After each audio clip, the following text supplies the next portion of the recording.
கர்த்தருடைய பரிசுத்த நாமத்திற்கு மகிமை உண்டாவதாக.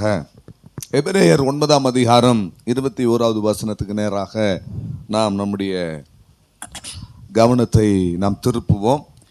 இவ்விதமாக கூடாரத்தின் மேலும் ஆராதனைக்குரிய சகல பனிமூட்டுகளின் மேலும் இரத்தத்தை தெளித்தான். கர்த்தருக்கு ஸ்தோத்திரம். அன்பானவர்களே, இந்த காலை வேளையில இந்த பரிசுத்த ஆராதனைக்கு வந்திருக்கிற உங்களை ஆண்டவராகிய இயேசு கிறிஸ்துவின் நாமத்தினால மீண்டும் ஒரு விஷயம் நான் வாழ்த்துகிறேன். இந்த சத்தத்தை கேட்டுக்கொண்டிருக்கிற ஒவ்வொருவரையும் ஆண்டவராகிய இயேசு கிறிஸ்துவின் நாமத்தினால நான் வாழ்த்துகிறேன். கர்த்தருக்கு ஸ்தோத்திரம். பலவிதமான பாத்திரங்களை நாம் வேதத்திலிருந்து கடந்த நாட்களிலே நாம் பார்த்தோம். இன்றைக்கும் ஆராதனைக்குரிய பனிமுட்டுகள் என்கிறதான பாத்திரங்கள், ஆராதனைக்குரிய அல்லது கர்த்தருக்கு செய்யக்கூடிய ஊழியத்திற்கான பாத்திரங்கள். இந்த பனிமுட்டுகள் என்று சொல்லும் பொழுது பாத்திரங்களை அது காண்பிக்கிறது. கர்த்தருக்கு ஸ்தோத்திரம். வெசல்ஸ். ஆண்டவர் நம்மை அவருடைய ஊழியத்திற்காக அல்லது அவரை சேவிப்பதற்காக அல்லது அவரை ஆராதிப்பதற்காக நம்மை அதற்குரிய பாத்திரங்களாக தேவன் நம்மை மாற்றுகிறார். அல்லேலூயா. இந்த பூமியிலே நாம் தேவனை ஆராதிக்கும்படியாகத்தான் நாம் இங்கே கடந்து வந்திருக்கிறோம். உலகத்தில் ஒரு பழமொழி உண்டு, படைத்தான் படைத்ததெல்லாம் மனுவுக்காக, மனுவை படைத்தான் தன்னை வணங்க என்று சொல்லி.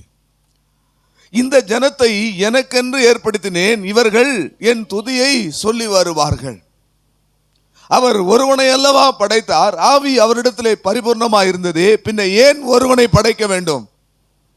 தேவ பக்தி உள்ள சந்ததியை பெறுவதற்கு தானே என்று வேத வசனங்கள் எல்லாம் இருக்கிறது. பிரியமானவர்களே, ஆகவே தேவன் நம்மை ரட்சித்து இந்த ஸ்தலத்திலே கொண்டு வந்து நிறுத்தி இருப்பது அவரை ஆராதிப்பதற்காகவும் அவருக்கு ஊழியம் செய்வதற்காகவும் அவரை சேவிப்பதற்காகவும் தான். இந்த திட்டம் இன்றைக்கு நேற்று உண்டானது அல்ல. நீங்களும் நானும் தேவனை ஆராதித்து அவருக்கு ஊழியம் செய்வது என்பது தேவன் இந்த உலகத்தை சிருஷ்டிக்கும் முன்னே அவருடைய மனதிலே இருந்த ஒரு திட்டமாயிருக்கிறது. இத பல செய்திகளிலே நான் உங்களுக்கு இதை சொல்லியிருக்கிறேன். உங்களை குறித்ததான தேவனுடைய திட்டம், தீர்மானம் எல்லாம் இன்றைக்கு நேற்றைக்கு உண்டானது அல்ல. தேவன் உலகத்தை, வானத்தை, பூமியை, இந்த பிரபஞ்சத்தை, அண்ட சடாசரங்களை சிருஷ்டிக்கும் முன்னே உங்களை குறித்ததான திட்டம் தேவனுடைய மனதிலே இருந்தது. அதற்கு பெயர் மகிமை என்று கூட ஒரு பிரசங்கத்திலே நான் சொல்லி இருக்கிறேன். கர்த்தருக்கு ஸ்தோத்திரம். ஏன் பிரியமானவர்களே நாம் தேவனை ஆராதிக்க வேண்டும்? ஏன் கர்த்தர் அவருக்குரிய ஆராதனைக்குரிய பனிமுட்டுகளாக, ஆராதனைக்குரிய பாத்திரங்களாக அல்லது அவருக்கு ஊழியம் செய்யக்கூடிய பாத்திரங்களாக ஏன் தேவன் நம்மை மாற்றிக்கொள்ள வேண்டும்? கர்த்தருக்கு ஸ்தோத்திரம். நாம இந்த பூமியில வாழ்கிறோம். இந்த பூமியை விட்டு கடந்து நாம பரலோகத்திற்கு போகும் பொழுது பரலோகத்திலே நாம் என்ன செய்ய போகிறோம்? அங்கேயும் நாம் அவரை ஆராதிக்க போகிறோம், அங்கேயும் அவருக்கு ஊழியம் செய்ய போகிறோம். அவருடைய ஊழியக்காரர்கள் அவருக்கு சேவை செய்வார்கள் என்று வேதம் சொல்லுகிறது. அல்லேலூயா. ஆகவே பரலோகத்திலே ஒரு ஊழியம் உண்டு, பரலோகத்திலே ஒரு ஆராதனை உண்டு. பரலோகத்தில் வேற ஒன்றும் அங்கே இல்லை. பரலோகத்தில் வேற என்ன இருக்கிறது? அங்க பரலோகத்திலே நாம் போய் சேர்வது எதற்காக? அங்கே நித்திய காலமாக தேவனை எப்பொழுதும் துதித்து கொண்டிருக்க போகிறோம், ஓயாமல் தேவனை ஆராதித்து கொண்டிருக்க போகிறோம். ஆகவே பிரியமானவர்களே, நன்றாய் கவனியுங்கள். இன்றைக்கு இந்த செய்தி நீங்கள் சரியாக கவனிக்கவில்லை என்றால் ஆராதனை முடிந்து போகும்போது பாஸ்டர் எனக்கு தலைவலிக்கிறது என்று சொல்லுவீர்கள்.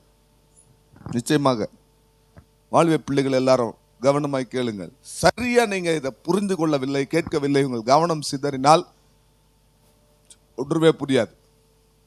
ஏனென்றால் மிகுந்த பாரத்தோடு இந்த காரியங்கள் எல்லாம் என்னுடைய மனதில் ஆண்டவர் ஒவ்வொரு காரியங்களை வெளிப்படுத்தும் போது, ஆண்டவரே இதெல்லாம் எப்படி இந்த ஜனங்களுக்கு இதை எடுத்து சொல்லுவது, இது எப்படி அவர்கள் எடுத்துக்கொள்வார்கள்? ஒரு சிலர் இன்னும் வேதத்தை வாசிக்காதவர்கள் விசுவாசிகளாக இருக்கிறார்களே ஆண்டவரே என்றெல்லாம் என்னுடைய மனதில் சில காரியங்கள் உண்டானது. கர்த்தருக்கு ஸ்தோத்திரம். ஆனாலும் எனக்கு ஒரு பயிற்சியாகத்தான் தேவன் இதெல்லாம் தந்து கொண்டிருக்கிறார். கர்த்தருக்கு ஸ்தோத்திரம். ஆகவே பரலோகத்திலே நாம் போகும்போது பரலோகத்திலே ஒரு ஊழியம் இருக்கிறது. பரலோகத்திலே நாம் போய் சேரும்பொழுது அங்கே என்ன செய்ய போகிறோம்? இங்கே போய் வேலை செய்ய போகிறோம் அங்கே போயிட்டு?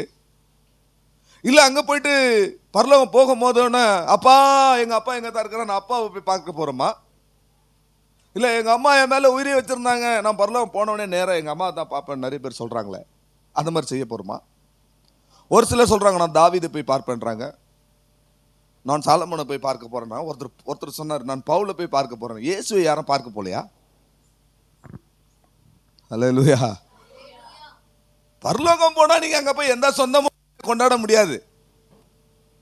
இந்த பூமியிலே தான் உங்களுக்கு தேவன் அதை அனுமதித்திருக்கிறார். ஆகவே பூமியில் இருக்கும் பொழுதே போன பிறகு நான் எங்கள் அப்பாவை போய் பார்ப்பேன், அம்மாவை போய் பார்ப்பேன், ஆட்டுக்குட்டியை போய் பார்ப்பேன் என்று இல்லாமல் இருக்கும் பொழுது அம்மாவையும் அப்பாவையும் பாருங்க. கர்த்தருக்கு ஸ்தோத்திரம். அல்லேலூயா. அங்கே போனால் அங்கே போயிட்டு சொந்தம் கொண்டாட முடியாது. என்னை பொறுத்தவரையில் வேதத்தை அறிந்து நான் கற்றுக்கொண்டது என்னன்னா, அங்கே போன பிறகு ஒருவேளை ஒரு நினைவு இருக்கலாம், தேவன் இவர்களை தான் எனக்கு பூமியில் மகனாக கொடுத்திருந்தாரு, மனைவியாக கொடுத்திருந்தாரு, அப்பாவாக கொடுத்திருந்தாருன்னு ஒரு நினைவுகள் ஒன்றா இருக்கலாம். மற்றவர்கள் அங்கே கொள்வினையும் இல்லை, கொடுப்பினையும் இல்லை, அங்கே தேவ தூதர்களுடைய சாயலில் காணப்படுவார்கள். அல்லேலூயா. கர்த்தருக்கு ஸ்தோத்திரம். உடனே சிலருக்கு மூளை வேலை செய்து அப்போ 1000 வருஷ அரசாட்சியில் போய் பாருங்க, போனால் தான் அங்கே தெரியும். கர்த்தருக்கு ஸ்தோத்திரம்.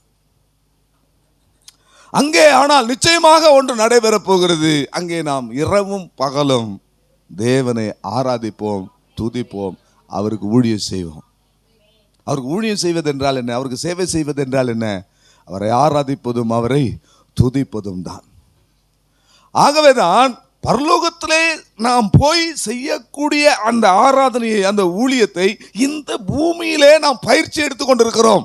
அல்லேலூயா. இந்த பூமியிலே நாம் என்ன செய்கிறோம்?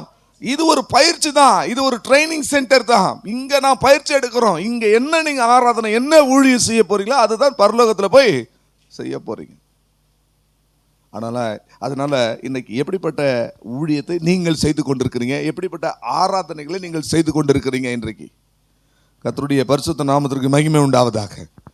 பிரியமானவர்களே, எபிரேயர் 8ஆம் அதிகாரத்தினுடைய 5வது வசனத்தை நீங்கள் வாசித்து பார்த்தால், இவர்கள் செய்கிற இந்த ஆராதனையானது பரலோகத்தில் உள்ளவைகளுடைய சாயலுக்கும் நிழலுக்கும் ஒத்து இருக்கிறது. கர்த்தருக்கு ஸ்தோத்திரம். ஏன் ஊழியத்திற்குரிய பாத்திரங்களாக தேவன் நம்மை மாற்றுகிறார் என்பதை இந்த பூமியில இருக்கும் பொழுதே நாம் அதை பற்றி அறிந்து கொள்ள வேண்டும்.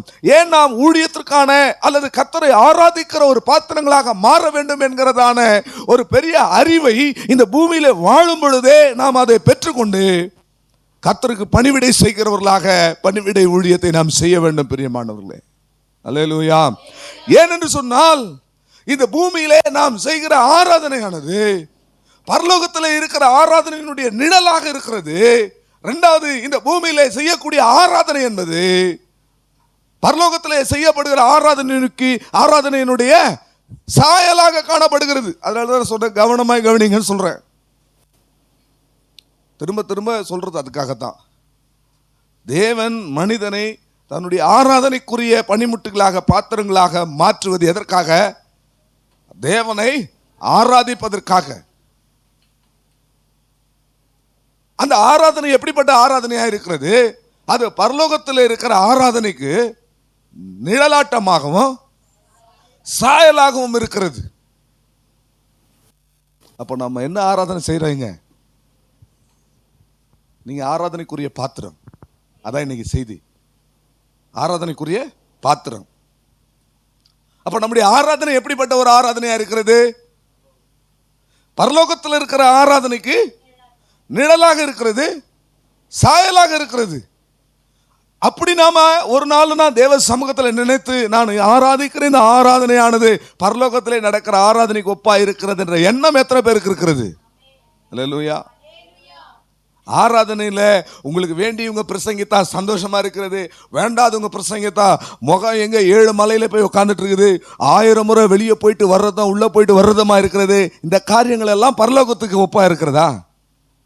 இங்க யார் பிரசங்கிக்கிறாங்க, யார் ஆராதனை நடத்துறாங்க, யார் இங்க பாட்டு பாடுறாங்க, யார் வாசிக்கிறாங்கிறது முக்கியம் இல்லை. நாம் எல்லாரும் கர்த்தரை ஆராதிக்க முடியாய் வந்திருக்கிறோம். அதுதான் ஒரு சரியான ஆராதனைக்குரிய பாத்திரம். ஆமென் சொல்ல மாட்டீங்களா? தயவுசெய்து நீங்க அந்த மேல்பூச்சான பிரசங்கங்களை தயவுசெய்து விரும்பாதீங்க. அது பற்றி எரியும் போது, அக்னி பற்றி எரியும் போது வைக்கோல் எல்லாம் என்ன செஞ்சிடும்? எரிஞ்சு போயிடும். தரமான ஒரு ஸ்ட்ராங்கான கல் என்ன செய்யும்? அப்படியே இருக்கும். நீங்க நல்லா ஜீவனுள்ள கற்களா இருங்க. ஆமென் சொல்லுங்களேன். அல்லேலூயா. ஆகவே பிரியமானவர்களே, இந்த ஆராதனை என்பது சாயலாக இருக்கிறது. இந்த ஆராதனை என்பது நிழலாக இருக்கிறது. இதை உங்களுக்கு புரிய முடியாது, இன்னும் தெளிவா சொல்றேன். பழைய ஏற்பாட்டிலே நடந்த ஆராதனைகளும் பழைய ஏற்பாட்டிலே நடந்த ஊழியங்களும் நமக்கு நிழலாய் இருக்கிறது.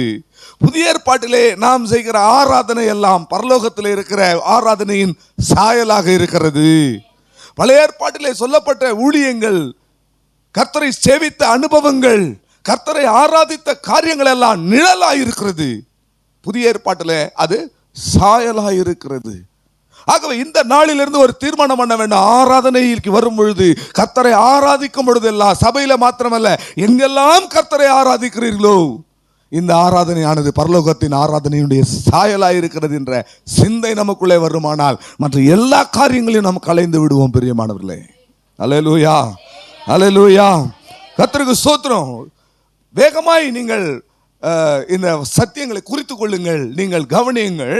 பழைய ஏற்பாட்டிலே ஆபிரகாமோடு தேவன் ஒரு பலி செலுத்துகிறதான வேளையில ஏற்பட்ட சில காரியங்களின் நிமித்தம், அவனுக்கு ஒரு அயர்ந்த நித்திரை வந்தது நிமித்தம், ஆண்டவர் ஆபிரகாமோட என்ன சொன்னாரு? உன்னுடைய சந்ததி இந்த பலி செலுத்துற நாள்ல நீ தூங்கினதுனால, ஆகாயத்தில் இருக்கிற பட்சிகள் வந்து இந்த பலியின் மேல இறங்கி இந்த பலியை அசூசிப்படுத்தினதுனால, இந்த உன்னுடைய சந்ததி 430 வருஷம் அந்நிய தேவர்களை, அந்நியருடைய தேசத்திலே அந்நியருடைய தேவர்களை சேவிப்பார்கள். 430 வருஷம் அடிமைகளாய் போவார்கள் என்று கர்த்தர் பேசினார். அந்த 430 வருஷம் கழிந்து தேவன் அவர்களை என்ன செய்றாரு? இந்த ஆதியாகமம் 15ஆம் அதிகாரத்தில் நீங்க குறித்து கொண்டு வீட்டில் போய் வாசிங்க. மறுபடியும் ஒரு விஷயம் நீங்கள் வாசிங்க. இந்த வருஷத்தில் நீங்க வாசிக்க துவங்கி இருப்பீங்க. அதனால இப்போ சொல்லும் பொழுது உங்களுக்கு புரியும். கர்த்தருக்கு ஸ்தோத்திரம். தேவன் 400 வருடம் கழித்து மறுபடியும் என்ன செய்கிறாரு? தாம் ஆபிரகாமோடு பண்ணின உடன்படிக்கையை நினைவு கூர்ந்து அந்த ஜனங்களை எகிப்திலிருந்து என்ன செய்கிறாரு? விடுவித்து கொண்டு வருகிறார். இதை குறித்து சகரியா என்கிற தீர்க்கதரிசி லூக்காவின் புஸ்தகம் 1ஆம் அதிகாரம் 69வது வசனத்திலிருந்து 72வது வசனம் வரைக்கும் நீங்கள் பார்ப்பீர்கள் என்று சொன்னால், லூக்கா எழுதின சுவிசேஷம் 1ஆம் அதிகாரம் 69லிருந்து 72 வரையிலான வசனங்களை வேகமாய் வாசியுங்கள். அவர் நம்முடைய பிதாக்களுக்கு வாக்குத்தத்தம் பண்ணின இரக்கத்தை செய்வதற்கும் தம்முடைய பரிசுத்த உடன்படிக்கையை நினைத்தருளி உங்கள் சத்துருக்களின் கைகளினின்று நீங்கள் விடுதலையாக்கப்பட்டு உயிரோடு இருக்கும் நாளெல்லாம் பயமில்லாமல் எனக்கு முன்பாக பரிசுத்தத்தோடும் நீதியோடும் எனக்கு ஊழியம் செய்ய கட்டளையிடுவேன் என்று அவர் நம்முடைய பிதாவாகிய ஆபிரகாமுக்கு இட்ட ஆணையை நிறைவேற்றுவதற்கும் ஆதி முதற் கொண்டிருந்த தம்முடைய பரிசுத்த தீர்க்கதரிசிகளின் வாக்கினால் தாம் சொன்னபடியே தமது ஜனத்தை சந்தித்து மீட்டுக்கொண்டு நம்முடைய சத்துருக்களின் என்றும் நம்மை பகைக்கிற யாவருடைய கைகளில் என்றும் நம்மை ரட்சிக்கும்படிக்கு. கர்த்தருடைய பரிசுத்த நாமத்திற்கு மகிமை உண்டாவதாக. ஆகவே இந்த ஜனங்கள் அந்நியருடைய தேசத்திலே 430 வருஷம் அந்நிய தேவர்களில் சேவித்து அங்கேயே அவர்கள் அடிமைத்தனத்தில் அவர்கள் காணப்பட்டார்கள். கர்த்தர் அந்த ஜனங்களை எகிப்திலிருந்து விடுவித்து வரும்படியாக மோசையை தெரிந்து கொண்டு மோசையோடு கூட பேசுறாரு. என்ன பேசுறாரு? மோசையோட பேசும்பொழுது என்ன பேசுறாரு? யாத்திராகமம் 3ஆம் அதிகாரத்துக்கு வந்தா நீங்க மோசையோடு கர்த்தர் பேசுறாரு. என்ன சொல்றாரு? என்னுடைய ஜனங்களை வனாந்தரத்தில் எனக்கு ஆராதனை செய்யும்படியாக நீ பார்வோனுடைய அடிமைத்தனத்திலிருந்து என்ன செய்யணும்? மீட்டு கொண்டு வரணும். அப்போ பிரியமான தேவஜனமே, இஸ்ரவேல் ஜனங்கள் அடிமைத்தனத்திலிருந்து வெளியே வருவது எதற்காக? கர்த்தரை ஆராதிப்பதற்காக. இந்த காரியங்களை சகரியா லூக்காவிலே தெளிவாக அவர் பேசுகிறார். ஆபிரகாமுக்கு பண்ணின மகா பெரிய உடன்படிக்கையை கர்த்தர் நினைவு கூர்ந்து நம்மை நம்முடைய சத்துருக்களின் கையிலிருந்து என்ன செய்தாரு? ரட்சித்தார், மீட்டு கொண்டார். அல்லேலூயா. இது இன்னும் யாத்திராகமம் 4ஆம் அதிகாரம் 22, 23 வசனங்களை நீங்கள் வாசித்து பார்த்தால் அங்கே தேவன் ஒரு கட்டளையை பார்வோனிடத்தில் பேசும்படியாக மோசையின் மூலமாக தேவன் இடைபெறுகிறார். அது ரெக்வெஸ்டா சொல்லல, கட்டளையாக சொல்றாரு. நீ என்னுடைய குமாரனாகி இஸ்ரவேலை நீ எனக்கு ஆராதனை வனாந்தரத்தில் ஆராதனை செய்ய அவனை அனுப்பிவிட வேண்டும். அப்படி அனுப்பிட இல்லை என்று சொன்னால் உன்னுடைய தலைச்சன் பிள்ளைகளை எல்லாம் நான் என்ன செய்வேன்? சங்கரிப்பேன் என்று கர்த்தர் சொல்றாரு. அப்போ ஜனங்களை விடுதலையாக்கி வனாந்தரத்துக்கு கர்த்தர் கொண்டு வருவது அது எதற்காக? அந்த ஜனங்கள் தேவனை என்ன செய்ய வேண்டும்? ஆராதிக்க வேண்டும். இப்போ நீங்களும் நானும் ஆராதனைக்குரிய பாத்திரங்களா இருக்கிறோம். அல்லேலூயா, அல்லேலூயா. இப்போ இஸ்ரவேல் ஜனங்களை எகிப்திலிருந்து கர்த்தர் என் குமாரனை எனக்கு ஆராதனை செய்யும்படி அனுப்பிவிடு என்று சொல்லுகிறார். வனாந்தரத்துக்கு வந்த பிறகு அந்த வனாந்தரத்திலே கர்த்தர் என்ன செய்யறாரு? நீங்க வேகமா நான் சொல்லிடுறேன், நீங்க வீட்டில் போய் இதெல்லாம் தியானம் பண்ணி கொள்ளுங்க. வனாந்தரத்துக்கு வந்த பிறகு எல்லாரும் கர்த்தரை ஆராதித்துக் கொண்டே வந்தார்கள். ஆனால் அந்த ஆராதனை செய்கிற அந்த கூட்டத்திலே இன்னும் பிரத்யேகமாக தேவன் சிலரை ஆராதனைக்கென்றே ஊழியத்திற்கென்றே தனியாக என்ன செய்யறாரு? பிரிக்கிறார். அப்படி பிரிக்கப்பட்டவருடைய கூட்டம் பேர் என்ன? லேவியர்கள். அல்லேலூயா. லேவியர்களே ஒரு ஆசாரிய கூட்டமாக அந்த கூட்டத்திலிருந்து பிரிக்கிறார், வேறு பிரிக்கிறார். வேறு பிரித்து அவர்களை ஆராதனைக்குரியவர்களாக தேவன் மாற்றுகிறார், கர்த்தரை ஆராதிக்கிறவர்களாக மாற்றுகிறார். கர்த்தருக்கு ஸ்தோத்திரம். ஆராதனை நடத்துகிறவர்களாக, ஆசரிப்பு கூடாரத்தில் ஊழியம் செய்கிறவர்களாக கர்த்தர் மாற்றுகிறார். ஆக பிரதானமான நோக்கம், பழைய ஏற்பாட்டினுடைய நிழல் என்ன? தேவனை நாம் என்ன செய்ய வேண்டும்? ஆராதிக்க வேண்டும். அதுதான் நிழலாக இருக்கிறது. புதிய ஏற்பாட்டில் நாம் ஆராதிக்கிறோம், அது பரலோகத்தினுடைய ஆராதனைக்கு சாயலா இருக்கிறது. அவர்களுக்கு அது நிழலா இருந்தது, நமக்கு அது எப்படி இருக்கிறது? சாயலா இருக்கிறது. இப்பொழுது மோசேயின் தலைமையில் அந்த கூட்டம் தேவனை ஆராதிக்கிறவர்களாக, தேவனுடைய ஜனங்களாக வருகிறார்கள். மோசே அந்த கூட்டத்திலிருந்து அவர் பிரிக்கப்படுகிறார். அவர் பிரிக்கப்படுகிற அந்த நாளிலே மோசேயினுடைய கட்டளை என்ன, மோசேயினுடைய நினைப்பூட்டுதல் என்ன என்று நீங்கள் பார்த்தீர்கள் என்று சொன்னால், உபாகமம் 10ஆம் அதிகாரம் 11-12 வசனங்களை நீங்கள் வாசிக்கும் பொழுது அங்கே இந்த இஸ்ரவேல் ஜனங்களுக்கு மோசே நினைப்பூட்டுகிற காரியத்தை பாருங்கள், வாசிங்கள். உபாகமம் 10ஆம் அதிகாரம் 11-12. கர்த்தர் என்னை நோக்கி, நான் கொடுப்பேன் என்று அவர்களுடைய பிதாக்களுக்கு ஆணையிட்ட தேசத்தில் அவர்கள் போய் அதை சுதந்தரித்துக் கொள்ளும்படி நீ எழுந்து ஜனத்திற்கு முன்பாக பிரயாணப்பட்டு போய் என்றார். இப்பொழுதும் இஸ்ரவேலே, நீ உன் தேவனாகிய கர்த்தருக்கு பயந்து அவர் வழிகளெல்லாம் நடந்து, தேவனாகிய கர்த்தருக்கு பயந்து அவர் வழிகளில் எல்லாம் நடந்து அவரிடத்தில் அன்பு கூர்ந்து, உன் முழு இருதயத்தோடும் உன் முழு ஆத்துமாவோடும் உன் தேவனாகிய கர்த்தரை சேவித்து. அருமையானவர்களே, மோசே அந்த ஜனங்களிலிருந்து வேறு பிரிக்கப்படுகிறார். அவர் கடந்து போகிறார். கடைசியாக தன் ஜனங்களுக்கு அவர் நினைப்பூட்டுகிறார், நீங்கள் என்ன செய்ய வேண்டும்? முழு இருதயத்தோட, முழு ஆத்மாவோட, முழு பலத்தோட, பயத்தோட, பக்தியோட நீங்கள் தேவனுக்கு சேவை செய்து, அப்படின்னா தேவனை ஆராதித்து ஆண்டவருக்கு சேவை செய்து என்றால், சேவிப்பீர்கள் என்று சொன்னால், சேவித்தல் என்று சொன்னால் என்ன அர்த்தம்? அல்லேலூயா. சேவித்தல் என்றால் அவரை ஆராதிப்பது, வணங்குவது, அவருக்கு வேலை செய்வது, அவருக்கு ஊழியம் செய்வது. இதன சேவை. அதற்காகத்தான் தேவன் அந்த ஜனங்களை என்ன செய்தாரு? மீட்டெடுத்து வர்றாரு. அதுதான் ஆராதனைக்குரிய பாத்திரங்கள் என்கிறதான ஸ்தானம். இன்னும் நிறைய இருக்கு. இந்த மோசேயின் கீழே வனாந்தரத்தில் அவர்கள் வந்தார்கள், தேவனை ஆராதித்துக் கொண்டு வந்தார்கள். மோசேக்கு பிறகு அங்க யோசுவா வருகிறார். யோசுவாவினுடைய தலைமையின் கீழே ஜனங்கள் என்ன செய்கிறார்கள்? கானான் தேசத்திற்குள்ளே போனார்கள். மோசேயின் கீழே இருந்த ஜனங்க முறுமுறுத்து தான் இருந்தாங்க கொஞ்சம் பேர். யோசுவாவின் நாட்களிலும் சிலர் என்ன செய்தாங்க? முறுமுறுத்தாங்கன்றதை விட அவங்க அந்நிய ஜாதிகளோட கலந்து அந்நிய தேவர்களை சேவித்து வனாந்தரத்திலேயே அவர்கள் மாண்டு போனார்கள்னு சொல்லப்பட்டிருக்கு. கர்த்தருக்கு ஸ்தோத்திரம்.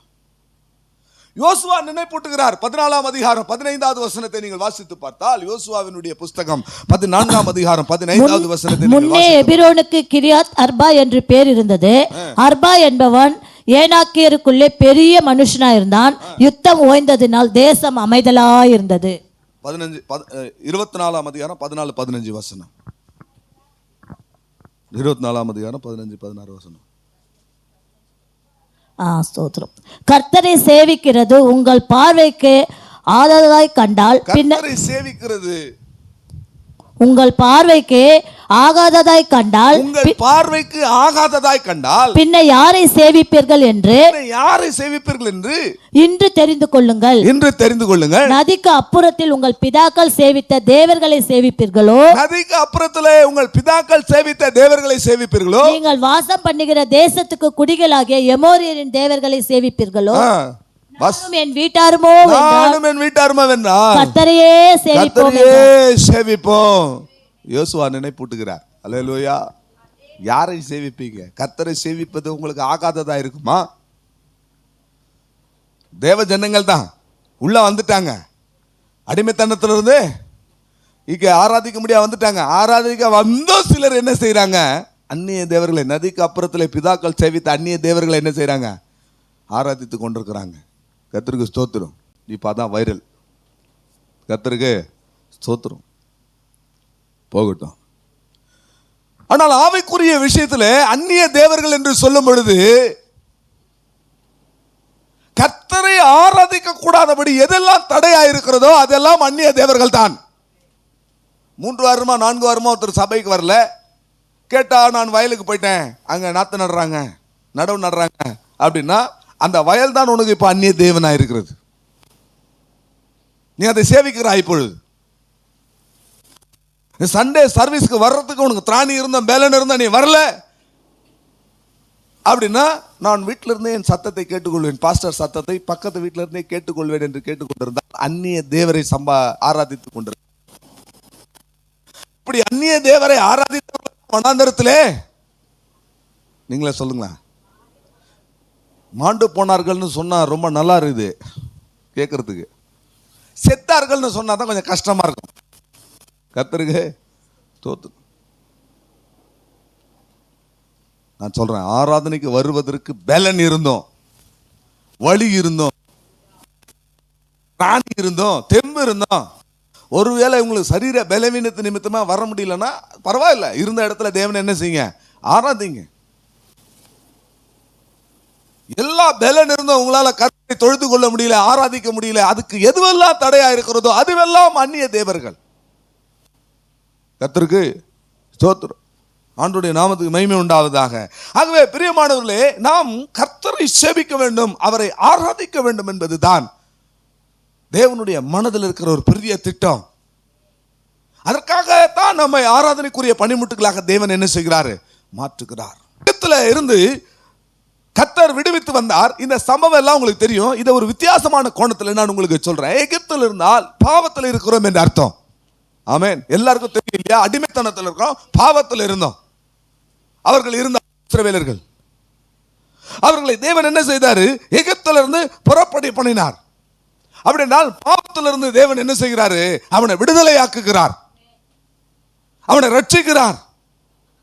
ஆகவே வனாந்தரத்திற்கு புறப்பட்டது கர்த்தர் நம்மை ரட்சிப்பின் அனுபவங்களை அது காண்பிக்கிறது. கர்த்தருக்கு ஸ்தோத்திரம். செங்கடலை கடந்து வருவது ஞானசானத்தை நம்ம அறிந்திருக்கிறோம், ஞானசான சத்தியத்தை அது காண்பிக்கிறது.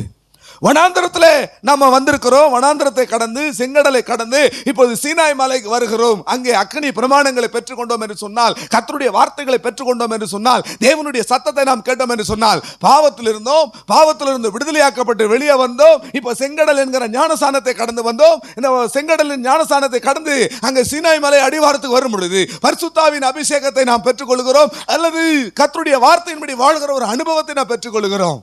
கர்த்தருக்கு ஸ்தோத்திரம். தொடர்ந்து வனாந்தரத்திலே பிரயாணப்பட்டு போவது என்பது இப்பொழுது காண்கிற இந்த உலகத்திலே ஒரு விசுவாச ஜீவியம் செய்கிறோமே, அதுதான் இந்த வனாந்தரத்திலே புறப்பட்டு போகிற ஒரு அனுபவம்.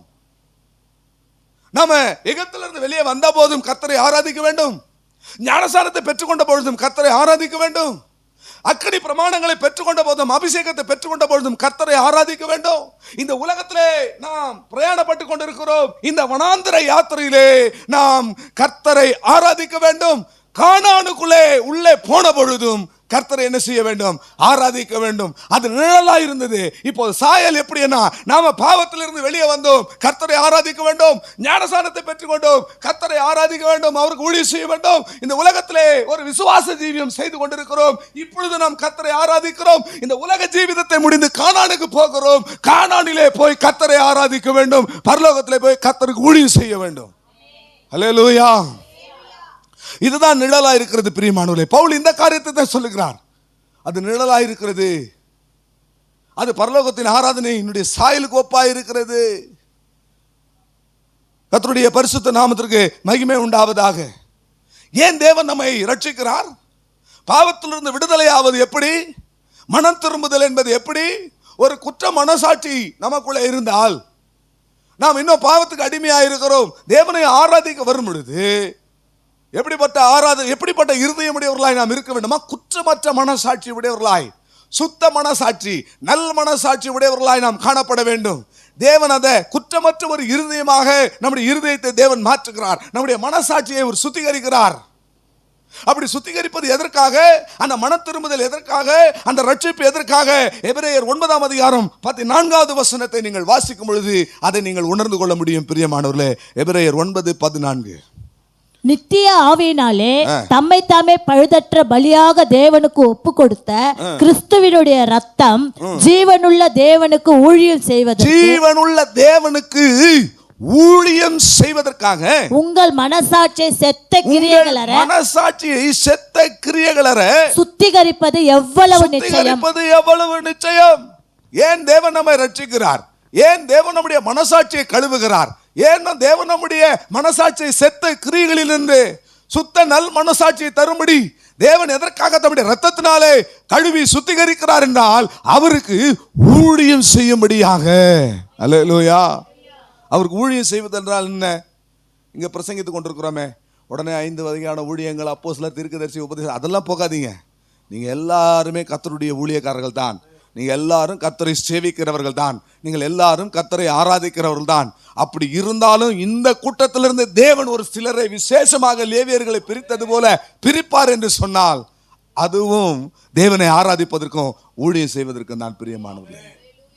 கர்த்தரை ஆராதிப்பதற்கு ஊழியம் செய்வதற்கு நம்முடைய மனசாட்சி அவர் என்ன செய்கிறாரு? கர்த்தருக்கு ஸ்தோத்திரம். ரோமர் 16ஆம் அதிகாரம் 17-18 வசனங்களை நீங்கள் குறித்து கொண்டு வாசியுங்கள். அங்கே பார்த்தால் பிரியமானவர்களே, பரிசுத்த ஆவி நமக்கு தந்தருளப்படுவதனுடைய நோக்கம் நாம் அவருக்கு ஊழியம் செய்வதற்காகத்தான் என்பதை இந்த வசனங்கள் மூலமாக நாம் அறிந்து கொள்ள முடியும் பிரியமானவர்களே. எபேசியர் 3ஆம் அதிகாரம் 10வது வசனத்தை நீங்கள் பார்த்தால் அங்கே இந்த பூமியிலே நமக்கு ஒரு ஊழியம் இருக்கிறது, அதுபோல பரலோகத்திலும் ஊழியம் இருக்கிறது, உன்னதத்திற்குரிய ஊழியம் என்று நாம் அங்கே வாசிக்க முடியும் பிரியமானவர்களே. இது குறித்து 1 பேதுரு 1ஆம் அதிகாரம் 10வது வசனத்திலே பேதுரு சொல்லும் பொழுது இந்த காரியங்களை எல்லாம், இந்த ஊழியத்தை, இந்த ஆராதனைக்குரிய பாத்திரங்கள் என்பதை எல்லாம் தீர்க்கதரிசிகள் கருத்தாய் ஆராய்ந்தார்கள். பழைய ஏற்பாட்டில் இதை கருத்தாய் ஆராய்ந்தார்களாம். ஆராய்ந்து அது தங்களுக்கு அல்ல என்று விட்டுவிட்டார்கள். இதெல்லாம் கொஞ்சம் கருகலான இடம், நீங்க கவனமா கவனிக்கணும். இந்த பழைய ஏற்பாட்டில் இந்த சொல்லப்பட்ட காரியங்களை எல்லாம் தீர்க்கதரிசிகள் கருத்தாய் ஆராய்ந்து அது தங்களுக்கு இல்லைன்னு பழைய ஏற்பாட்டில் இருக்கிறவங்க விட்டுட்டாங்களாம். அந்த வசனத்தை வாசிங்கள். 1 பேதுரு 1ஆம் அதிகாரம் 10வது வசனம். உங்களுக்கு உண்டான கிருபையை குறித்து தீர்க்க தரிசனம் சொன்ன தீர்க்கதரிசிகள் ரட்சிப்பை குறித்து கருத்தாய் ஆராய்ந்து பரிசோதனை பண்ணினார்கள். தங்களில் உள்ள கிறிஸ்துவின் ஆவியானவர் கிறிஸ்துவுக்கு உண்டாகும் பாடுகளையும் அவைகளுக்கு பின்வரும் மகிமைகளையும் முன்னறிவித்த போது இன்ன காலத்தை நீங்கள் இந்த அதிகாரத்தை நீங்கள் வாசித்து பாருங்கள், வசனங்களை வாசித்து பாருங்கள். அது தங்களுக்குரியது அல்ல என்பதை அவர்கள் விளங்கி கொண்டார்களாம். தங்கள் நிமித்தம் அல்ல, நமது நிமித்தமே இவைகளை தெரிவித்தார் என்று நமக்காகத்தான் இவைகளை தேவன் அறிவித்தார். நல்லா இந்த இடத்தை நல்லா புரிஞ்சு கொள்ளுங்க. இந்த பழைய ஏற்பாட்டில் இந்த ஆராதனைக்குரிய காரியங்கள் எல்லாம் சொல்லப்பட்டது யாருக்காக? நமக்காக. அல்லேலூயா. அதெல்லாம் திருஷ்டாந்தரங்களாக இருக்கிறது, அதெல்லாம் நிழலாட்டமாக இருக்கிறது. நிஜமா இருக்கிறத அவங்க எல்லாம் ஆராய்ந்தார்கள். நிஜமா இருக்கிறது நமக்கு தான். நம்ம எப்படியா தேவனை ஆராதிக்கணும், எப்படி கர்த்தருக்கு ஊழியம் செய்ய வேண்டாம் கவனிக்கணும். கர்த்தருடைய பரிசுத்த நாமத்திற்கு மகிமை உண்டாவதாக. 12வது வசனத்தை நீங்கள் அதே அதிகாரத்தில் நீங்கள் வாசித்து பார்த்தா தேவ தூதர்களை ஆராதனை பார்ப்பதற்கு ஆசையா இருக்கிறார்களாம். வாசிங்க. தங்கள் நிமித்தம் அல்ல நமது நிமித்தமே இவைகளை தெரிவித்தார்கள் என்று அவர்களுக்கு வெளியாக்கப்பட்டது பரலோகத்திலிருந்து அனுப்பப்பட்ட பரிசுத்த ஆவியினாலே உங்களுக்கு சுவிசேஷத்தை பிரசங்கித்தவர்களை கொண்டு இவைகள் இப்பொழுது உங்களுக்கு அறிவிக்கப்பட்டு வருகிறது. இவைகளை உற்று பார்க்க தேவதூதரும் ஆசையா இருக்கிறார்கள். ஆராதனையை உற்று பார்க்கறதுக்கு தோத்துரும். தேவ தூதர்கள் எப்படி இருக்கிறாங்களா? ஆசையா இருக்கு. நீங்க செய்கிற ஊழியத்தையும் நீங்கிறதோட நாம செய்கிற ஊழியத்தையும் நாம செய்கிற ஆராதனையும் நாம கர்த்தரை சேவிக்கிற அந்த காரியங்களும் பழைய ஏற்பாட்டில் சொல்லப்பட்டது நிழலாட்டமா இருந்தாலும் நம்ம புதிய ஏற்பாட்டில் அது நிஜமாக பரலோகத்தினுடைய சாயலாக அது காணப்படுகிறது. நம்ம எப்படி ஆராதனை பண்றோன்றத பரலோகத்தில் இருக்கிற தூதர்களும் பார்க்கறதுக்கு ரொம்ப தோத்துரும். உங்கள் முகத்தை எல்லாம் பார்க்கும்போது எனக்கு ரொம்ப கஷ்டமாக இருக்குது. ஏன்னா இப்படி ஆராதனை செய்யலை அப்படின்றது உங்கள் மனது உங்களுக்கு சொல்லுது, அது உங்கள் முகத்தில் தெரியுது. இப்படிப்பட்ட ஒரு ஆராதனை நாம் செய்யலை. ஏன் கர்த்தர் இதெல்லாம் பேசுகிறாருன்னா, இனி நாம் என்ன செய்யணும்? அப்படிப்பட்ட ஊழியத்திற்குரிய பணிமுட்டுகளாக நாம் மாற வேண்டும். ஆராதனைக்குரிய பாத்திரங்களாக, கர்த்தரை சேவிக்கிற பாத்திரங்களாக நாம் என்ன செய்ய வேண்டும்? மாற வேண்டும். எப்படி நாம் கர்த்தருக்கு ஊழியம் செய்யணும், எப்படி நாம் தேவனுக்கு ஊழியம் செய்யணும், இது அடுத்த வாரமும் தொடரும் போல எனக்கு தோணுது. கர்த்தருக்கு ஸ்தோத்திரம். இருந்தாலும் சில வசனங்களை நான் உங்களுக்கு சொல்கிறேன். எப்படிப்பட்ட ஆராதனை, எப்படிப்பட்ட ஊழியம், எப்படிப்பட்ட ஒரு சேவித்தல் நமக்கு செய்யணும் அப்படின்ற ஒரு சில குறிப்புகளை நான் உங்களுக்கு சொல்லுகிறேன். என் குமாரனாகிய சாலமோனே, நீ உன் பிதாவின் தேவனை அறிந்து அவரை உத்தம இருதயத்தோடு. 1 நாளாகமம் 28ஆம் அதிகாரத்திலே 9வது வசனத்திலே சாலமோனுக்கு தாவீது எப்படி ஊழியம் செய்ய வேண்டும் என்பதை குறித்து அவர் சொல்லுகிறார். என் குமாரனாகிய சாலமோனே, உத்தம இருதயத்தோடு உற்சாக மனதோடு சேவி கர்த்தர் எல்லா இருதயங்களையும் ஆராய். எப்படி நீங்க கர்த்தரை சேவிக்கணும்? உத்தம இருதயம் ஒன்று, ரெண்டாவது உற்சாகமான ஆவி. பக்கத்துல கையை பிடிச்சு சொல்லுங்க, ரெண்டே வார்த்தை சொல்லுங்க. உத்தம இருதயம், உற்சாக ஆவி. இங்க 2 பேர் முகத்தை பார்த்தா உற்சாகமான ஆவி தெரியல. 2 பேர்ல நிறைய பேருடைய ஆவியை பார்த்தா தோத்துறோம். உற்சாக ஆவி தெரியல, கோபத்தினுடைய ஆவி தான் தெரியுது. இந்த மாத்தணும். கர்த்தருக்கு ஸ்தோத்திரம். கர்த்தருக்கு ஆராதனை செய்வது, கர்த்தருக்கு ஊழியம் செய்வது, அவரை சேவிப்பது என்பது உத்தம இருதயம், அதோடு கூட ஒரு உற்சாக ஆவி. கர்த்தருடைய வேலையை அசதியாய் செய்கிறவன் எப்படிப்பட்டவனா இருப்பான்? நான் சொல்லல, நீங்களே சொல்லுங்க. சர்ச்சைக்கு வந்தா பாஸ்டர் திட்டுறாருன்னு சொல்றீங்களே, நீங்களே சொல்லுங்க. கர்த்தருடைய வேலையை அசதியாய் செய்கிறவன், கர்த்தரை ஆராதிக்கும் போது அசதியாய் செய்தால், யாரோ சொல்றாங்க நீங்க முதல்ல சீக்கிரம் வாங்கன்றாங்க. சோத்துரும். என்னோட போஸ்டிங்ல ஒரு நாள் இருக்க மாட்டீங்க. ஆண்டவருடைய நாமத்துக்கு மகிமை உண்டாவதாக. உத்தம இருதயம் என்பது என்ன? கர்த்தருக்கு ஊழியம் செய்யும் போது அந்த ஊழியத்திலே எந்த விதத்திலாகிலும் ஒரு ஆதாயம் நமக்கு உண்டாகும் என்கிற சிந்தை நமக்கு இருக்கவே கூடாது. அதுதான் உத்தம இருதயம். ஆமென். இதனால ஒரு லாபம் வரும் அப்படின்னு என்ன செய்யக்கூடாது? செய்யவே கூடாது. அட்லீஸ்ட் அது நமக்கு ஐஸ்வர்யமா இல்லைனா நமக்கு ஒரு பேர் கிடைக்கும், நமக்கு ஒரு புகழ் கிடைக்கும் அப்படின்ற ஒரு ஆதாயத்தை கூட நம்முடைய மனதில் நாம நினைக்க கூடாது. உத்தம இருதயம் என்பது அதுதான் பிரியமானவர்களே. அது கூட உற்சாகமான ஒரு ஆவி. நம்ம ஏதாவது ஒரு ஆதாயத்தை பார்த்து அதனால நாம் கர்த்தருக்கு ஊழியம் செய்கிறோம் என்று சொன்னால், கர்த்தருக்கு ஸ்தோத்திரம். நான் உற்சாகமானது அப்படி சொன்னா ஒரு கட்டாயமாய் அல்ல. உற்சாகமானதுன்னா கட்டாயமாய் அல்ல. நீங்களே உற்சாகமா என்ன செய்யணும்? ஆராதனைக்கு, ஊழியத்திற்கு, கர்த்தரை சேவிப்பதற்கு நீங்கள் ஆயத்தமாகணும், உங்களை ஒப்பு கொடுக்கணும். இன்னைக்கு கட்டாயத்தின் பேர்ல பிள்ளைகள் வராங்க. ஆண்டவர் கட்டாயத்தின் பேர்ல பிரியமா இல்ல. உற்சாகமா இருக்கிறவர் மேல தேவன் என்ன செய்யறாரு? பிரியமா இருக்கிறார். உற்சாகமாய் கொடுக்கிறவர் இடத்துல கர்த்தர் எப்படி இருக்கிறாரு? இப்ப கொடுக்கிறவர்கள் என்ற இடத்தை எடுத்துட்டு, கொடுப்பது என்பது ஒரு ஊழியம் தான், ஒரு ஆராதனை தான். அந்த இடத்துல உற்சாகமாய் ஊழியம் செய்கிறவர்கள் இடத்துல கர்த்தர் என்ன செய்யறாரு? பிரியமா இருக்கிறார். உற்சாகம் இல்லை, அப்பா அம்மா சொல்றாங்க, இல்லை பார்க்க இது போனோம் கிறிஸ்தவங்களாயிட்டோம், அப்படியே வரோம், அப்படியே தூங்கி வலிஞ்சு வந்தீங்கன்னு சொன்னா அது சரியான ஒரு ஆராதனை அல்ல. ஆராதனைக்குரிய பணிமுட்டுகள் அல்ல. கர்த்தருக்கு தோத்து. இனி 11வது வசனத்தை நீங்கள் வாசிக்கும் பொழுது கர்த்தரை எப்படி நீங்கள் சேவிக்க வேண்டும், எப்படி ஆராதிக்க வேண்டும்? பயத்துடனே கர்த்தரை சேவிக்க வேண்டும், பயத்துடனே கர்த்தரை ஆராதிக்க வேண்டும் என்று சொல்லி நாம் பார்க்கிறோம். வாசிங்க அதை. 2ஆம் சங்கீதம் 11வது வசனம்.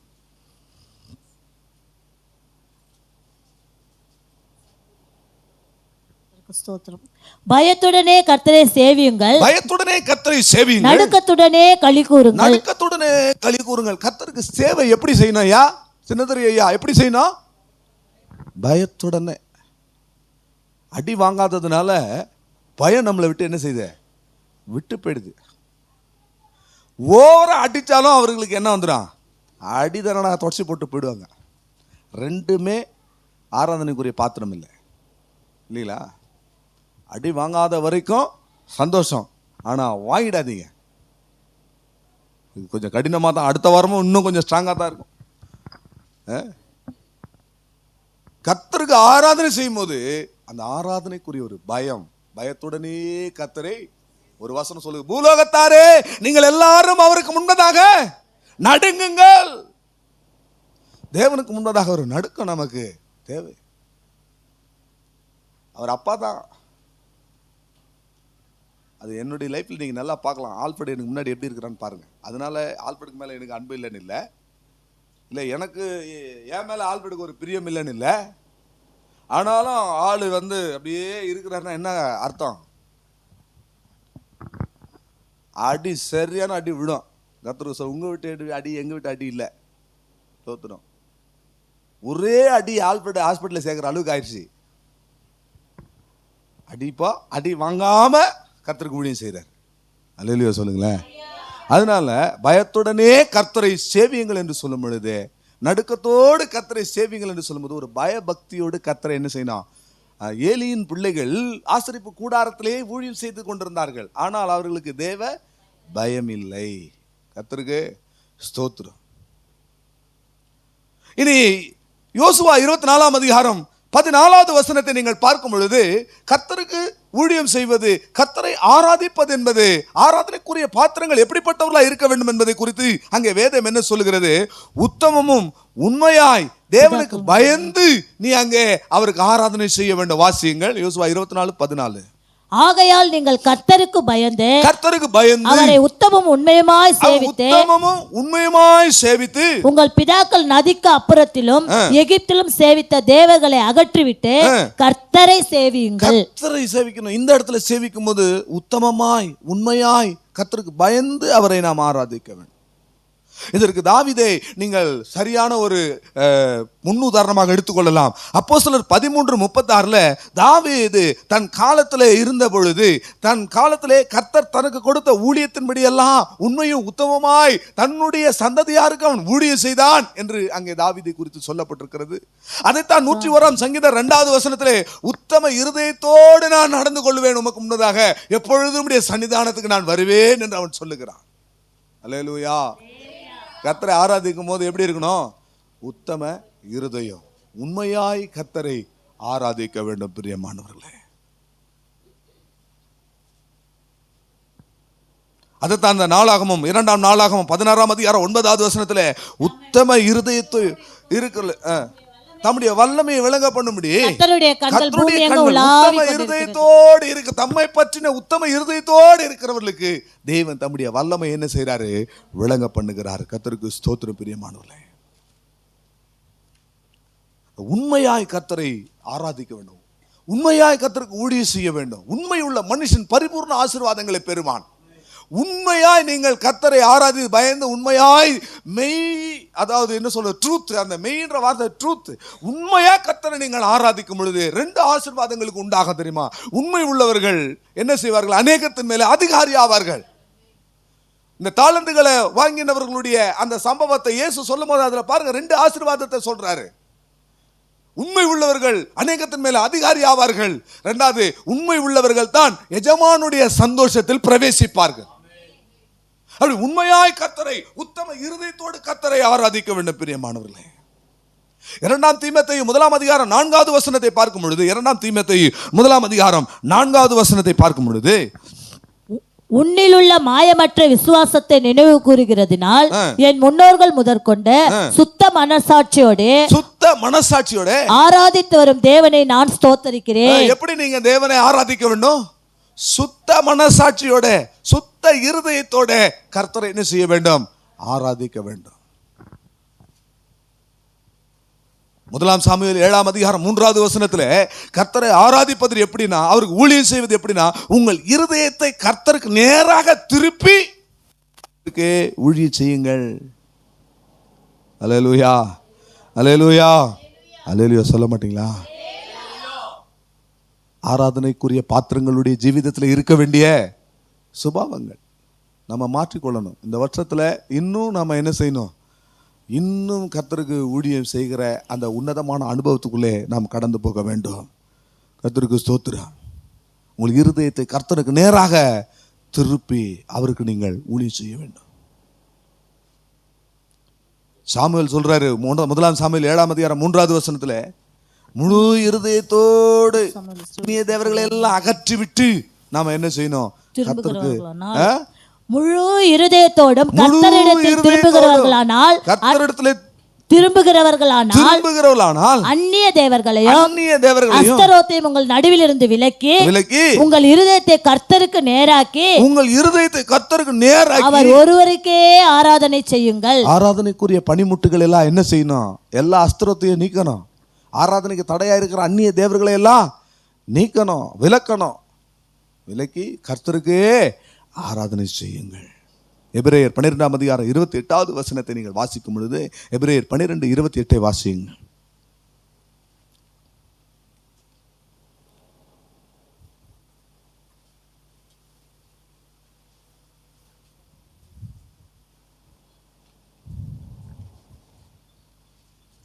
ஸ்தோத்திரம், கர்த்தருக்கு ஸ்தோத்திரம். ஆதலால் அசைவில்லாத ராஜ்யத்தை பெறுகிறவர்களாகிய நாம் பயத்தோடும் பக்தியோடும் தேவனுக்கு பிரியமாய் ஆராதனை செய்யும்படி கிருபையை பற்றி கொள்ள கடவோம். அல்லேலூயா. இப்போ ஆராதனை எப்படி செய்யணுமா? பயத்தோடும் பக்தியோடும் தேவனுக்கு பிரியமான ஆராதனை செய்கிறவர்களாக மாறணும். உங்க இருதயத்துல இந்த வார்த்தைகள் உங்களை இருதயத்தை அது வதைக்குமானால் நீங்கள் என்ன செய்ய வேண்டும்? உண்மையாய் கர்த்தருக்கு நேராக திருப்பி உங்கள் இருதயத்தை பயத்தோடும் பக்தியோடும் தேவனுக்கு ஆராதனை செய்ய வேண்டும். அதுதான் இந்த பரலோகத்திலே இருக்கிற ஆராதனை. அப்படிப்பட்ட ஒரு ஆராதனை பிரியமானவர்களே. இன்னும் அநேக காரியங்கள் இருக்கிறது பிரியமானவர்களே. நான் மறுபடியும் எபிரேயர் 9ஆம் அதிகாரம் 22, 23 வசனங்களை நான் வாசிக்கும் போது, இந்த ஆராதனைக்குரிய பாத்திரங்களுடைய ஜீவிதத்தில் காணப்பட வேண்டிய இன்னும் சில காரியங்கள் இருக்கிறது. இந்த ஒரு காரியத்தை நம்ம பார்த்து நம்ம ஜெபிக்கலாம் பிரியமானவர்களே. நியாயப்பிரமாணத்தின்படி கொஞ்சம் குறைய எல்லாம் இரத்தத்தினாலே சுத்திகரிக்கப்படும், ரத்தம் சிந்துதல் இல்லாமல் மன்னிப்பு உண்டாகாது. ஆதலால் பரலோகத்தில் உள்ளவைகளுக்கு சாயலானவைகள் இப்படிப்பட்ட பலிகளினாலே சுத்திகரிக்கப்பட வேண்டியதா இருந்தது. ஆராதனைக்குரிய பாத்திரங்கள், ஆராதனைக்குரிய பணிமுட்டுகள் எல்லாம் ரத்தத்தினாலே இப்ப என்ன செய்யணும்? சுத்திகரிக்க. பரலோகத்தில் இருக்கிற ஆராதனைக்கு சாயலாக நீங்கள் இங்க ஒரு ஆராதனை செய்வீர்களானால், நாம நம்முடைய ஜீவிதத்துல ரத்தத்தினால சுத்திகரிக்கப்பட்டவர்களாக நாம என்ன செய்யணும்? காணப்படும். அல்லேலூயா, அல்லேலூயா, அல்லேலூயா, அல்லேலூயா. கர்த்தருக்கு ஸ்தோத்திரம். ஆண்டவர் 2-3 வாரங்களாக உங்களுக்காக ஜெபிக்கும் போது சில காரியங்களை உணர்த்தி கொண்டிருக்கிறார். நான்சி சிஸ்டருக்கு சொல்றேன், தீர்க்க தரிசனமாக சொல்றேன். கர்த்தருக்கு ஸ்தோத்திரம். அந்நிய தேவர்களை எல்லாம் என்ன செய்யணும்? உங்களுடைய குடும்பத்திலிருந்து விலக்கணும். அதற்கான முயற்சி நீங்க எடுக்கணும்னு கர்த்தர் பேசுறார். நான் இதை எப்படி சொல்றதுன்னு இருந்தேன். இந்த செய்தியில் கூட நான் சொல்லணும்னு வரல, ஆனா கர்த்தர் என்னை ஏவுறார். நீங்க மாத்திரம் தேவ சமூகத்தில் நிற்பது என்பது சந்தோஷம். ஆனா இன்னும் நீங்க ஜெபத்துல உத்தம இருதயத்தோடு கர்த்தருக்கு முன்பதாக நீங்க அவருக்கு ஆராதனை செய்கிறதுனால உங்க குடும்பத்தில் இருக்கிற எல்லா அந்நிய தேவர்கள், அஸ்தரோத்தர்கள் எல்லாம் உங்கள் ஜெபத்தின் மூலமாக, உங்களுடைய உபவாசத்தின் மூலமாக விலக்க வேண்டும் என்று கர்த்தருடைய வார்த்தை வருகிறது. அல்லேலூயா, கர்த்தருக்கு ஸ்தோத்திரம். ரத்தத்தை தெளிக்கணும், ரத்தத்துக்குள்ள உங்களை மறைக்கணும். ஆமென். ஆராதனைக்குரிய பாத்திரங்கள் மேல என்ன செய்யப்படணும்? ரத்தத்தினால சுத்திகரிப்பு உண்டாயிருக்கணும். நீங்கள் ஆராதனைக்குரிய பாத்திரமானால் இயேசு கிறிஸ்துவின் ரத்தத்தினால ஒரு சுத்திகரிப்பு என்ன செய்திருக்கணும்? உண்டாயிருக்கணும். பழைய ஏற்பாட்டில் ஆசரிப்பு கூடாரத்தில் ஆராதனைக்குரிய பாத்திரங்கள் இருந்தது. அந்த பாத்திரங்கள் மேலே கர்த்தருக்கு ஸ்தோத்திரம் 21வது வசனத்தை நீங்கள் வாசிங்க. இதே அதிகாரத்தினுடைய 21வது வசனத்தை வாசியுங்கள். 9:21. இவ்விதமாக கூடாரத்தின் மேலும் ஆராதனைக்குரிய சகல கூடாரத்தின் மேலும் ஆராதனைக்குரிய சகல பணிமுட்டுகளின் மேலும் ரத்தத்தை தெளித்தார். ரத்தத்தை தெளித்தானா? அப்போ நீங்க ஆராதனைக்குரிய பாத்திரமானால் உங்கள் மேல பரிசுத்த ரத்தம் என்ன செஞ்சிருக்கணும்? தெளிக்கப்பட்டிருக்கணும், சுத்திகரிக்கப்பட்டிருக்கணும். ரத்தம் கொஞ்சம் குறைய எல்லாம் ரத்தத்தினாலே சுத்திகரிக்கப்படும். ஒரு சுத்திகரிப்பின் காரியம் நமக்கு அவசியமா இருக்கிறது பிரியமானவர்களே. ஒரு சுத்திகரிப்பு நம்முடைய வாழ்க்கையில் அவசியமா இருக்கிறது பிரியமானவர்களே. எதற்காக இந்த சுத்திகரிப்பு என்பது தான் இந்த 22வது வசனம். இயேசுவின் ரத்தம் எப்பொழுது நம்ம மேல தெளிக்கப்படும்? மனஸ்தாபத்தோடு அவரை நோக்கி நாம் கூப்பிடும் பொழுது இயேசுவின் ரத்தம் தெளிக்கப்பட்டிருக்கிறது என்று அர்த்தம். அல்லேலூயா. ஒரு மனஸ்தாபம், மெய் மனஸ்தாபம். ஏனென்று சொன்னால் ரோமர் 5ஆம் அதிகாரம் 9வது வசனம் சொல்லுகிறது, ரத்தத்தினாலே நாம் நீதிமான்களாக்கப்படுகிறோம் என்று சொல்லி. இப்படி நாம் அவருடைய ரத்தத்தினாலே நீதிமான்களாக்கப்படுகிறோம். ஆராதனைக்குரிய பணிமுட்டுகளாகிய உங்கள் மேலே, தேவனுடைய வாசஸ்தலமாகிய உங்கள் மேலே ஏன் ரத்தம் தெளிக்கப்பட வேண்டும்? அந்த ரத்தம் தான் நம்மை நீதிமானாய் மாற்றுகிறது. அல்லேலூயா. அது மாத்திரமல்ல, எபேசியர் 2ஆம் அதிகாரம் 13வது வசனம், தூரமாயிருந்த நாம் இயேசு கிறிஸ்து சிந்திய ரத்தத்தினாலே அவருக்கு சமீபமானோம் என்று சொல்லுகிறது. அல்லேலூயா, அல்லேலூயா. 1 கொரிந்தியர் 6ஆம் அதிகாரம் 20வது வசனத்தை நீங்கள் வாசித்து பார்த்தால், கிரயத்திற்கு கொல்லப்பட்டிருக்கிறோம். அல்லேலூயா.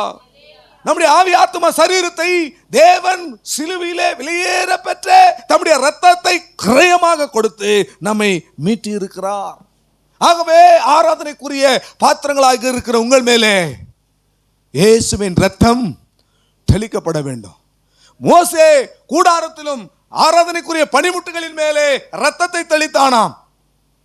அப்ப இயேசுவின் ரத்தம் உங்கள் மேல் தெளிக்கப்பட்டிருக்கிறதா? இயேசுவின் ரத்த கோட்டைக்குள் மூடி மறைக்கப்பட்டிருக்கிறீர்களா? வெளிப்படுத்தல் 12ஆம் அதிகாரம் 13வது வசனத்தை நீங்கள் வாசித்து பார்த்தால், ஆட்டுக்குட்டியானுடைய ரத்தத்தினாலும் சாட்சியின் வசனத்தினாலும் சாத்தானை அவர்கள் ஜெயித்தார்கள் என்று சொல்லப்பட்டிருக்கிறது. அப்படியானால் ரத்தம் எதற்காக தெளிக்கப்பட வேண்டும்? நீங்கள் சாத்தானை ஜெயம் எடுக்க வேண்டும். ஆராதனைக்குரியவர்கள் ஜெய வீரர்களாக, ஜெயாளிகளாக மாற வேண்டும். எபிரேயர் 10ஆம் அதிகாரம் 19வது வசனத்திலே, நாம் பரிசுத்த ஸ்தலத்திலே பிரவேசிக்க நமக்கு ஒரு தைரியம் உண்டாகும்படி இயேசுவின் ரத்தம் தெளிக்கப்பட வேண்டும். அல்லேலூயா, அல்லேலூயா சொல்ல மாட்டீங்களா? அல்லேலூயா. அது வாசியுங்கள். எபிரேயர் 10:19. ஆகையால் சகோதரரே, நாம் பரிசுத்த ஸ்தலத்தில் பிரவேசிப்பதற்கு இயேசுவானவர் தமது மாம்சமாகிய திரையின் வழியாய் புதிதும் ஜீவனுமான மார்க்கத்தை நமக்கு உண்டு பண்ணினபடியால் அந்த மார்க்கத்தின் வழியாய் பிரவேசிப்பதற்கு அவருடைய ரத்தத்தினாலே நமக்கு தைரியம் உண்டாயிருக்கிறபடியால், அந்த மகா பரிசுத்த ஸ்தலத்திற்குள்ளே பிரவேசிப்பதற்கு இயேசுவின் ரத்தம். அதனால தான் ஆராதனைக்குரிய பணிமுட்டுகளின் மேலே மோசே என்ன செய்தாரு? ரத்தத்தை தெளித்தார். எப்படி நாம் ஆராதிக்கணும்னு பார்த்தோம். ஆராதனுடைய நிழல் பழைய ஏற்பாட்டினுடைய இஸ்ரவேல் ஜனங்களுடைய கானான் பிரயாணம். கர்த்தருக்கு ஸ்தோத்திரம். எப்படி அவர்கள் தேவனை ஆராதிக்க வேண்டும்? உத்தம இருதயத்தோடு, பயத்தோடு, எல்லா அந்நிய தேவர்களை விலக்கி இருதயத்தில் சுத்தத்தோடு எல்லாம் எப்படி தேவனை ஆராதிக்க வேண்டும். அப்படி ஆராதிக்கிறவர்கள் மேலே மோசே செய்த காரியம், ஆராதனைக்குரிய பாத்திரங்கள் மேலே மோசே செய்த காரியம், 2 காரியங்களை செய்தான். ஒரு ரத்தத்தை தெளித்தான். அந்த ரத்தத்தினால இன்னும் நிறைய விஷயங்கள் இருக்கு. ரத்தத்தினால என்னென்ன காரியங்கள் நடக்கிறது என்பதை கர்த்தருக்கு ஸ்தோத்திரம். இதில் கொஞ்சம் ரொம்ப டீப்பாக போகணும். இன்னும் அதிகமாக பேச நீங்கள் வாஞ்சியோடு நீங்கள் கேட்டுக்கொண்டிருந்தா பரிசுத்த ஆவியினுடைய அபிஷேகம் உங்கள் மேல் கடந்து வரும் பிரியமானவர்களே. அல்லேலூயா. இன்னும் கொஞ்ச நேரம் பேசினா பரிசுத்த ஆவியானுடைய நிறைவு இங்கே வரும். ஆனால் அடுத்த வாரம் நான் பேசணும். அல்லேலூயா. ஆண்டவருடைய நாமத்துக்கு மகிமை உண்டாவதாக. ரத்தம், இயேசுவின் ரத்தம் தெளிக்கப்படணும். 2வது, இந்த ஆராதனைக்குரிய பணிமுட்டுகளின் மேலே மோசே செய்த காரியங்கள் இருக்கிறது. 2 காரியத்தை செய்தான். 1, ரத்தத்தை தெளித்தான். அந்த ரத்தத்தின் மூலமாக கர்த்தருக்கு ஸ்தோத்திரம், நாம் நீதிமான்களாக்கப்படுகிறோம். அந்த ரத்தம் தூரமாக இருந்த நம்மை அவருக்கு சமீபமாக கொண்டு வருகிறது. அந்த ரத்தம் நம்மை கரையத்திற்கு கொல்லப்பட்ட ரத்தமாக அந்த ரத்தம் சிந்தப்பட்டிருக்கிறது. அந்த ரத்தம் சாத்தானை ஜெயித்திருக்கிறது. அந்த ரத்தம் மகா பரிசுத்த ஸ்தலத்துக்கு நேராக நம்மை நடத்தி கொண்டு போகிறது. இதுதான் ஆராதனைக்குரிய பணிமுட்டுகளின் மேலே ஊழியக்காரன் மோசே செய்த காரியமாக இருக்கிறது. இன்னும் ஒரு காரியத்தை கூட செய்தான். கர்த்தருக்கு ஸ்தோத்திரம். நாம் அதை வருகின்ற வாரம் நாம் தியானிக்கலாம். கர்த்தர் நமக்கு உதவி செய்வார். நாம் எல்லாரும் எழுந்து நின்று இன்றைக்கு ஒரு தேவ சிந்தை, நாம் எல்லாரும் ஆராதனைக்குரிய பாத்திரங்களாக இருக்கிறோம். அல்லேலூயா. எல்லாரும் ஆராதனைக்குரிய பாத்திரங்களாக இருக்கிற இந்த செய்தியினால தொடப்பட்ட ஒருவர் ஜெபிக்க வேண்டும். இப்பொழுது ஜெபிக்க வேண்டும். ஹல்லேலூயா, ஹல்லேலூயா. பயத்தோட நடுக்கத்தோட தேவனுடைய சமூகத்துக்கு வர வேண்டும். ஹல்லேலூயா, ஹல்லேலூயா, ஹல்லேலூயா, ஹல்லேலூயா, ஹல்லேலூயா. எல்லாரும் கொஞ்ச நேரம் தேவனை பயத்தோட உத்தம இருதயத்தோட, ஹல்லேலூயா, பரலோகத்தின் சாயலுக்கு ஒப்பாயிருக்கிற ஆராதனை, பரலோகத்தின் சாயலுக்கு ஒப்பாயிருக்கிற ஆராதனை, பரலோகத்தின் ஆராதனைக்கு நிழலா இருக்கிற ஒரு ஆராதனை. இன்றைக்கு இயேசுவின் ரத்தம் இந்த ஆசரிப்பு கூடாரத்தின் ஆராதனைக்குரிய பணிமுட்டுகளின் மேலே தெளிக்கப்பட்ட ஒரு ரத்தம், ஆராதனைக்குரிய பாத்திரங்கள் மூலம் பாத்திரங்களின் மேலே தெளிக்கப்பட்ட ஒரு ரத்தம். வாய்களை திறந்து கர்த்தரை துதிங்கள். ஆண்டவரே, என்னை இப்படி ஒரு ஆராதனைக்குரிய பாத்திரமாக, என்னை ஆண்டவரே ஆராதனைக்குரிய பணிமுட்டுகளாக ஆண்டவரே என்னை நீர் மாற்றுவீராக என்று சொல்லி எத்தனை பேர் நீங்க கேட்க போறீங்க? எத்தனை பேர் அந்த வாஞ்சையோடு கூட நீங்க தேவ சமூகத்தில் இன்றைக்கு வந்திருக்கிறீங்க? நீங்கள் ஆராதனைக்குரிய பாத்திரங்களாய் நீங்கள் மாறி இருக்க வேண்டும். ஹல்லேலூயா. என் குமாரனாகிய சாலமோனே, நீ உத்தம இருதயத்தோடும் உற்சாக ஆவியோடும் கர்த்தருக்கு ஆராதனை செய்ய வேண்டும். கர்த்தரை உத்தம இருதயத்தோடு உற்சாக ஆவியோடு நீ கர்த்தரை சேவிக்க வேண்டும். ஹல்லேலூயா. பயத்தோடும் நடுக்கத்தோடும் கர்த்தாவே நான் ஜெபிக்கணுமே. பயத்தோடும் நடுக்கத்தோடும் கர்த்தாவே நான் ஜெபிக்கணுமே. பாதத்தில் நான் ஜெபிக்கும் போது அபிஷேகம் இறங்கி. எல்லாரும் கர்த்தரை ஆராதிங்கள்.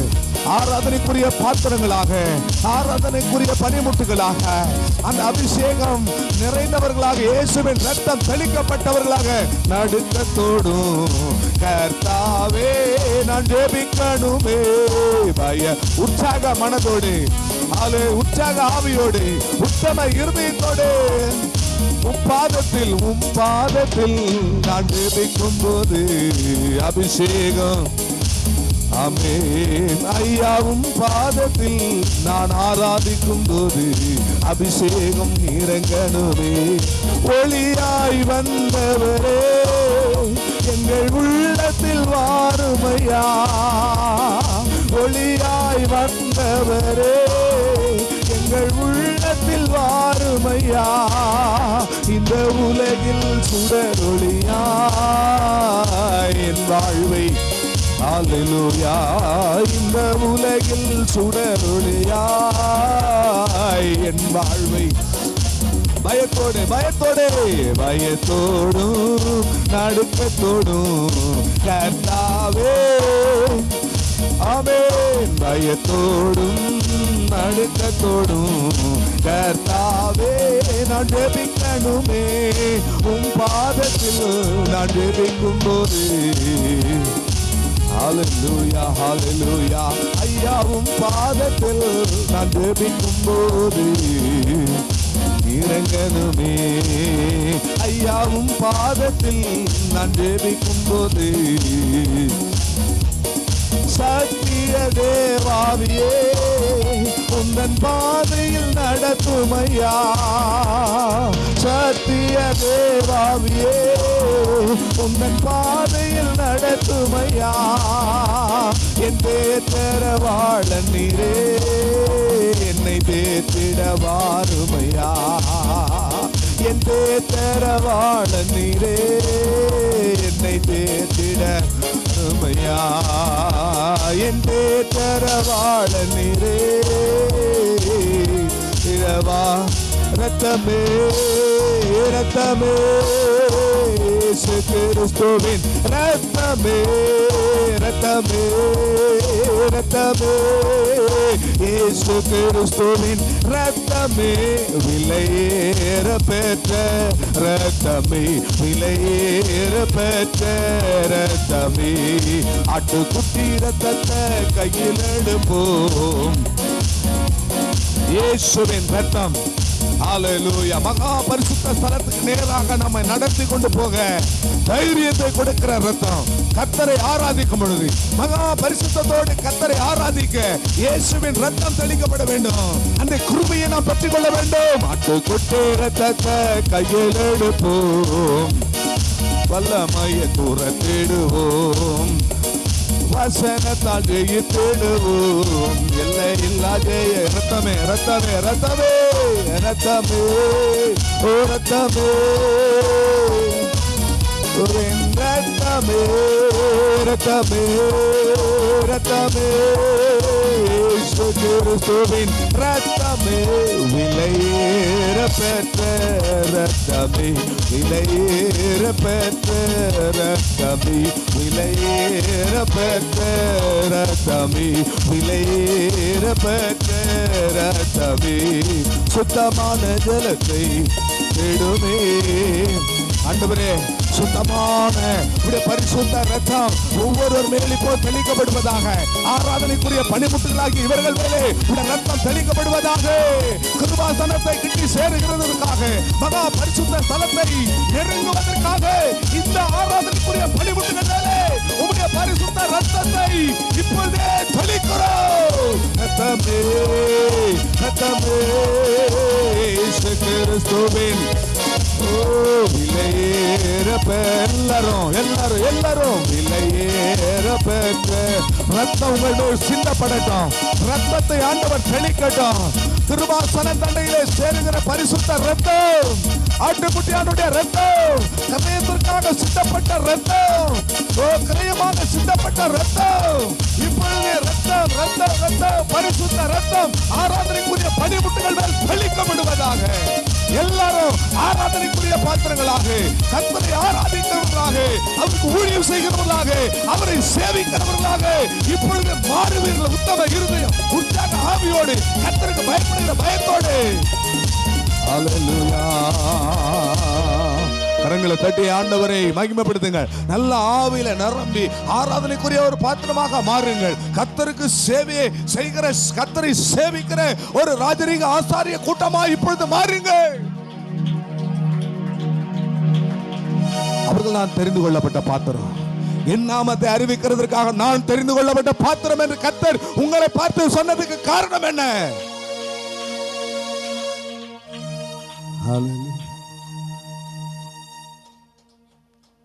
என் ஆத்துமாவே கர்த்தரை ஸ்தோத்திரி, என் முழு உள்ளமே பரிசுத்த நாமத்தை ஸ்தோத்திரி.